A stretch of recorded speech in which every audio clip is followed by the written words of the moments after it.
안녕하세요. 즐거운 수가 박태생입니다. 오늘 일부의 생선은 198번째 대서양 전기 가오리입니다. 전기 가오리 목은 처음 하죠? 연어 강이죠. 종속 과목 강문계 뭐 이러니까 어, 연어 아니죠. 연골 연골강은 한 20개 정도 했죠. 지금 200개 되는데 한 10% 정도가 연골강이었습니다. 주로 상어였죠. 근데 가오리, 전기 가오리도 연어강에 속하는 거예요. 그러니까 연골강. 상어하고 똑같이 뼈가 경골이 아니고 딱딱한 척추가 아니고 어, 연한 척추고 대신 이 껍데기가 조금 어, 상어 같은 경우는 단단하게 돼 있죠. 그런 형태로 그러니까 상어하고 사촌 정도 된다고 보시면 되겠습니다. 이거는 번역이 당연히 없겠죠. 대서양 서식하는 거니까.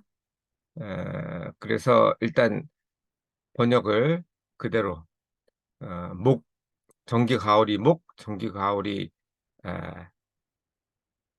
과 이렇기 때문에 그냥 전기 가오리로 번역을 했습니다. 그리고 아틀랜틱 붙었으니까 당연히 대서양으로 했죠. 그건 다시 말하면 태평양 전기 가오리도 있다는 얘기가 될 텐데 이게 아마 동부에만 그러니까 캘리포니아 쪽에만 사는 걸로 알고 있습니다. 이걸 다시 리뷰할 생각은 없고요. 뭐 비슷하니까 서식지만 다르니까 어쨌든 어, 대서양 전기 가오리고요. 생긴 거는 가오리가 어떻게 생겼는지 아실 거예요. 이렇게 널쩍하게 원반형으로 생겼습니다. 자, 이게 전기 가오리 모습이죠. 학명을 보시겠습니다. 학명은 토페도 노빌리아나. 토페도는 아까 그 영어에서 아틀란틱 토페도하고 똑같은 그거고요. 속명은. 그리고 종명은 노빌리아나는 노빌리티가 뭔지 아시죠? 뭐 귀족적인 뭐 그런 뜻입니다. 이게 뭐 점잖게 움직이나 보죠. 어쨌든 그거에 뭐 처음 분류한 사람 마음이니까 지금 보시는 것처럼 연안에 이렇게 거주를 하죠. 서식을 하죠.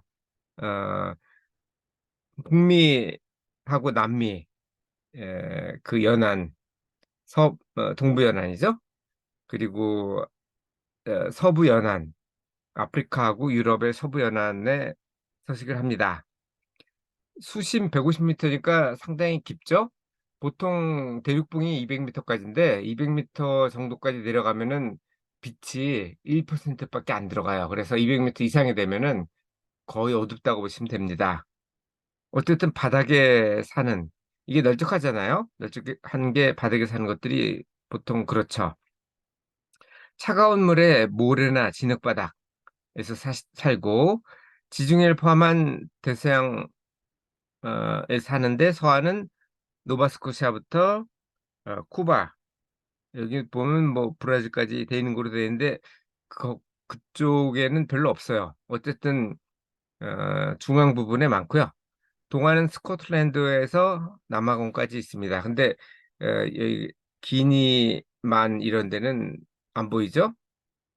왜 그런지 모르겠습니다. 자, 이게 전기를 생성하는 그런 부분을 나타낸 거예요. 이 앞쪽하고 양쪽 이렇게 해서 전기를 생성하는데 220볼트의 1kW까지 생성을 한답니다. 그리고 우리 그 바벨탑 혹시 만화 보신 적이 있으신지 모르겠는데 그 바벨 2세하고 요미가 전기파를 만들잖아요. 그랑 비슷하다고 보시면 됩니다. 그래서 피곤하면은 만들어낼 수 있는 전기가 크지 않고 충분히 휴식했을 때 그때 220볼트까지 보통 170볼트에서 220볼트를 낸다고 해요. 그리고 그 전압도 그렇지만 전력도 중요하죠. 전력량이 중요하죠. 그리고 1kW까지 되는 거는 충분히 쉬었을 때고 충분히 쉬지 않으면 당연히 전압도 낮아지고 전력량도 줄어들겠죠. 속면 아까 얘기한 속명 그 토페도하고 똑같기도 하고 일렉트릭 레이, 그리고 다크 일렉트릭 레이 이런 형태로 부릅니다. 그건 뭐 전기를 만들어내기 때문에 그런 이름이 나왔겠죠. 이게 로마 시대에는 두통이나 뭐 이런 쪽에 처방을 하기도 했대요. 그때는 전기가 없었잖아요. 그래서 전기 가호를 잡아다가 거기서 전기 가호리가 어, 방어할 때나 혹은 먹이 잡을 때 전기를 발생시키거든요.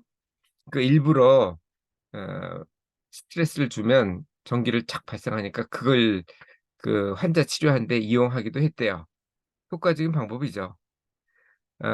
전기 가호리목의 유일한 전기 가호리과에 있는 어, 대상 전기 가호리 속의 어, 한 종입니다.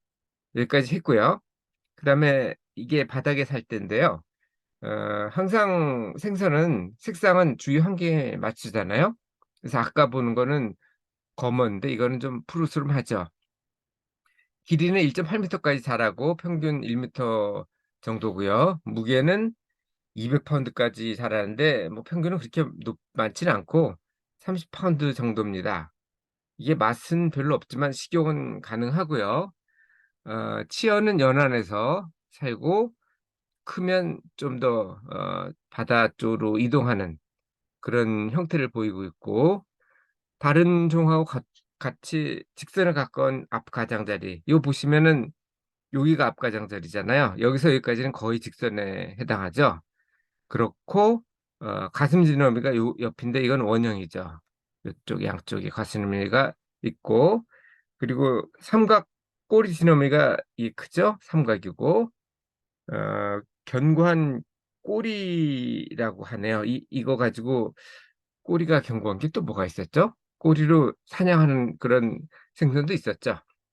어쨌든 어두운 색상하고 매뜬 테두리에 호흡 구멍이 있고 호흡 구멍 요 앞에 있죠. 그 다음에 크기가 다른 두 개의 등지러미. 등지러미 앞에 거는 크고 뒤 거는 반 이하죠. 야행성입니다. 그래서 사냥, 방어, 짝짓기 할 때도 이거 쓴다 그러네요. 전력을 생성하고 발전기관은 상당하죠. 6분의 1 정도 된다 그러고요. 몸무게. 앞하고 양쪽에 위치한 건 아까 제가 보여드렸고요. 이게 잡은 전기 가오리 모습인데 거의 못 먹습니다. 그러니까 먹을 수는 있어요. 근데 맛이 없다고 그래요. 맛이 없어서 보통 잡으면은 놔주든지 잘라가지고 그 미끼용으로 쓴다고 해요. 어쨌든 먹을 수는 있습니다. 조리해서 식용 가능한데 잘 먹질 않아서 그런지 회에 대한 건 없더라고요. 근데 상어가 회로 먹어도 되는 것처럼 이것도 가능할 것 같긴 해요. 어쨌든 찾지는 못했습니다. 이게 간유에 비타민이 풍부해요. 그리고 많기 때문에 예전에 램프용으로 썼대요. 그러니까 뭐죠? 향유고래 기름하고 이 간유, 전기 가오리의 간유로 램프 기름을 썼는데 지금은 당연히 안 쓰겠죠. 뭐 등유, 석유에서 추출한 중요한 거 쓰니까 어, 주로 야간에 경골노루를 먹이로 합니다. 하지만 작은 상어는 연골어류죠. 갑각류도 먹습니다. 난태생으로 어, 자궁에서 부화한 다음에 어, 이 포유류 같은 경우는 자궁에서 부화하고 부화라는 게 아니죠. 착상한 다음에 뭐죠? 탯줄을 통해 서 영양 공급을 하는데 얘는 그 수정란 안에 있는 그 노란 그걸 먹고 자라다가 부화되면 자궁젖. 그러니까 포유류는 그 젖을 빨잖아요, 새끼가. 근데 얘는 자궁 안에 젖을 분비를 한답니다. 특이하죠? 그 젖을 먹고 성장을 하는데 1년 정도 지나서 한 20cm 정도가 되는 새끼를 출산한대요. 근데 몇 마리냐에 따른 그거는 이제 어미가 얼마나 크냐에 따라 다른데 최고 60마리까지 난다고 합니다. 그 아까 평균이 1m가 조금 넘는다고 그랬잖아요. 1m 5cm 정도라고 그랬는데 90cm 정도가 되면 경련으로 원양에서 수정을 하고 그리고 수정한 다음에 1년 정도는 임신해서 낳고 1년 정도는 쉬고 뭐 이런 형태로 새끼를 낳는다고 합니다. 220 볼트 감전 혹시 당하신 적이 있나요? 저는 있었던 것 같은데 짜릿합니다. 죽지는 않는데요. 어 상당히 고통스럽죠. 그리고 아까 얘기한 거 다 있으니까 다음으로 넘어가겠습니다. 자, 이 내용은 제가 다음 카페에 740 번에 정리를 했으니까 조금 더 자세한 내용이 필요하신 분은 그쪽을 참고하시면 되겠습니다. 이상 오늘도 즐거운 순간 박태선이었습니다. 감사합니다.